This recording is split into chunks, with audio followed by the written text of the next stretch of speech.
plus haute. L'esprit et le cœur deviennent aveugles, sourds et muets, de simples proies biologiques impuissantes. Les sacrifices humains sont par ce biais la sempiternelle offrande que les grands singes cannibales initiés internationaux, tous et toutes adorateurs et adoratrices de l'énergie inférieure et spéculative sadique, offrent à leurs dieux prédateurs et maîtres inorganiques.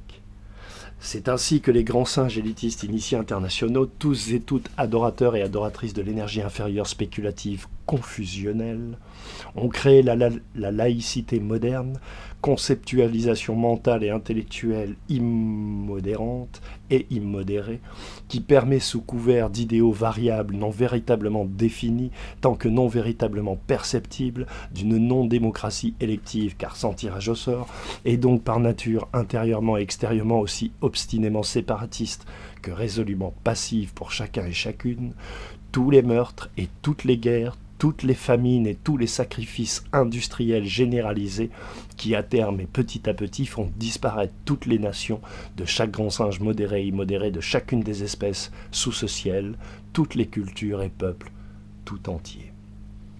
Tels nos grands singes modérés et immodérés terriens qui élèvent du bétail pour s'en nourrir ou nous le revendre, tels au fond les grands singes modérés et immodérés de chacune des espèces sont élevés entre eux, pour à terme être précipités dans la géhenne mentaliste universelle, le retour des âmes à leur forme fossile première, et tout est à recommencer. Le corps, le cœur et l'esprit de chaque grand singe modéré et immodéré, et cela quelle que soit son espèce, par l'action séparatiste uniformément organisée et millénaire des spéculateurs élitistes et tyrans initiés internationaux, sont en conséquence préparés, programmés, et préparent à leur tour l'âme de chaque grand singe modéré et immodéré de chacune des espèces, quelle que soit l'appartenance intellectuelle, spirituelle ou religieuse du groupe qui est le sien, à être effectivement dévoré par ces puissances célestes, nihilistes, élitistes et néfastes, pour l'âme originelle et cosmique de l'univers, qui demeure pourtant l'expression vibrante et palpable du principe créateur unique et avéré de toutes les formes de vie évoluant sur notre terre et sous ce ciel, le tout. L'âme est la forme énergétique individualisée vibrante de la conscience universelle vivante. C'est ainsi qu'Henri Poincaré, le bien nommé, ce grand singe celte modéré vivant parmi les grands singes gaulois résidents dits modernes, n'a ni appris ni inventé, mais déduit et retrouvé en soi cette fameuse et funeste théorie de la relativité. Contre les lois avérées de l'électrogravitation, la multirésonance électromagnétique des ondes scalaires stationnaires. Ici et maintenant, pour et contre, sont un même mot, au fond. De toute éternité, l'âme de bonne volonté de tout grand singe français et d'ailleurs, modéré et immodéré de notre planète et au tréfonds de lui-même, ainsi c'est cela. Une acquisition naturelle par tradition familiale et culture séculaire transmise. C'est là l'expression de simple politesse d'esprit universel et de conscience éveillée, communiant divinement au sein temporel et incarné du présent permanence. La conscience entend dès que son cœur le lui permet, dès que son cœur lui en laisse la liberté. Le courage est une énergie supérieure. L'amour, lorsqu'elle est respectueuse et empathique, pensée et concentrique, est l'énergie suprême qui prévaut au bon équilibre de l'univers tout entier. Il ne peut et ne saurait y avoir ainsi chez les grands singes modérés et immodérés de notre si grosse et si minuscule planète bleue, et cela quelle que soit leur appartenance intellectuelle, spirituelle ou religieuse, de première foi, puisque par et pour la procréation se transmet la généalogie mnémonique originelle. La chronologie circulaire est une intention, comme tout ce que l'univers crée, comme l'univers lui-même. L'implosion de l'âme universelle en milliards d'énergies infinitésimales qui sont ici et maintenant les âmes individualisées de chaque grand singe modéré et immodéré de chacune des espèces vivantes de notre monde et bien au-delà, et a été et sera l'unique première fois. L'écho intérieur de son souvenir vibratile irrépressible perturbe ainsi chaque grand singe de chacune des espèces partout sur la Terre depuis la nuit des temps. L'information, première, secondaire ou suivante, sont au-delà avant que d'être et d'avoir été et se transmettent via la conscience du liquide séminal, du sperme et du sang, éternellement. Le sperme est la forme consciente biologique de l'âme se réincarnant. Le cœur conscience est son disque dur évolutif constant. Le sang, son stabilisateur et relais tant informationnel que dimensionnel. L'ADN, son logiciel open source évolutif temporel. Le choix individuel libre, l'intention première consciente, dirigiste et dirigée, son seul et unique déclencheur. Tous les grands singes modérés et immodérés de chacune des espèces, partout sur la Terre, le sentent, le ressentent et le savent au fond depuis la nuit des temps, en eux. D'où cette nécessité absolue pour les grands singes élitistes initiés internationaux, tous et toutes adorateurs et adoratrices de l'énergie inférieure et spéculative opaque, de créer un système de réalité autre, imposé, où cette dimension évolutionnaire première libre et simple n'a plus cours. Les grands singes élitistes initiés, tous et toutes adorateurs et adoratrices de l'énergie inférieure et spéculative de la contrainte psychologique au forceps, forts de cette connaissance séculaire ont, en conséquence dirigiste et à chaque époque humaine, colonisé les religions, les philosophies et spiritualités, en créant par simple calque inversé des lois et règles immuables de l'univers, des systèmes politiques et intellectuels, sociaux et économiques parallèles, fondamentalement illégitimes, de façon si subtile et si grossière dans le même temps que la conscience de chaque grand singe modéré et immodéré terrien occidentalisé pense, pour exemple, ici et maintenant, qu'il ne saurait y avoir que deux types d'amour. L'amour romantique dit sexuel, voire dépravé, s'il n'est que plaisir. L'amour dit de raison, procréateur, naturaliste et moral. L'amour romantique dit sexuel, voire dépravé, s'il n'est que plaisir.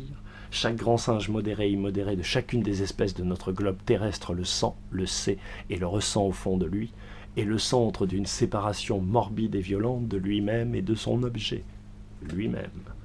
L'amour dit de raison, procréateur, naturaliste et moral, chaque grand singe de chacune des espèces de notre globe terrestre le sait, le sent et le ressent au fond de lui, paralyse puis immobilise l'énergie unificatrice et créatrice de conscience qui le relie au grand tout et que couvre pourtant en lui chaque grand singe modéré et immodéré de chacune des espèces vivantes sous le soleil. L'amour spirituel conscience est tout autre. L'amour inconditionnel dit de Jésus-Christ. Issa. L'amour inconditionnel est ailleurs, en nous, tout autour et au-delà. Le sens et sa direction, le lien nourricier d'avec notre source, lumière. En l'équilibre universel intentionnel, instinctivement ciblé, par et pour notre double énergétique inversée que l'intuition dès lors et assurément retrouve, reconnaît puis redécouvre. L'âme sœur ou âme jumelle. L'élément différencié et différencié en temps est scientifiquement constitué de différentes strates, circulaires, différents rythmes, différents tempos et longueurs de temps possibles, qui multiplient de façon quasi exponentielle les potentiels préexistants ou à créer de la vie de chaque grand singe initié, tant que non initié et ou innocent de notre planète et au-delà. Le temps et l'environnement se sont confondus en l'esprit spéculatif de cette réalité autre. Tous les êtres vivants et radiants sous ce ciel et au-delà participent de cette règle universelle. La magie, qui s'avérait être pour chaque grand singe modéré et immodéré de chacune des espèces de notre planète une démarche d'initiation individuelle non religieuse transcendante, se nomme aujourd'hui science. Ces informations dites ésotériques préservées sont soigneusement distillées par nos grands singes élitistes initiés internationaux, tous et toutes adorateurs et adoratrices des énergies inférieures et spéculatives primaires, si méticuleusement calibrées, puis mises en sachet, empaquetées, étiquetées, pour être fort militairement car très offensivement disposées sur nos rayons en vue de nous être très fort simplement revendus. tous les grands singes élitistes initiés, tous et toutes adorateurs et adoratrices de l'énergie inférieure et spéculative grasse, créent ainsi des millions d'adorateurs idolâtres non conscients, tous adeptes d'une nouvelle religion, le paganisme commercial mondial. C'est par ce stratagème simple de l'idolâtrie commerciale que continuellement l'élite des grands singes initiés internationaux cannibales, tous et toutes adorateurs et adoratrices des énergies inférieures désincarnées, s'accaparent en mobilisant à leurs fins floues et desseins troubles toute l'énergie supérieure de la conscience des grands singes modérés et immodérés de chacune des espèces de notre monde, qui avec le temps et petit à petit, de plus en plus en déséquilibre énergétique constant, se rend elle-même très lentement malade. La compréhension est intime et personnelle. La compréhension est une retrouvaille avec soi, une nouvelle noce. Ce qui n'édifie point tout grand singe fatalement le désamorce, l'immobilise, le rend inopérant, sans force ni fluide.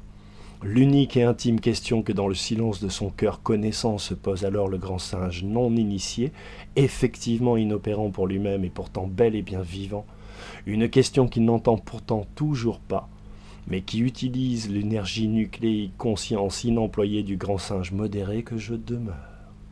Qui ? La réponse est toujours dans la question. L'univers est un.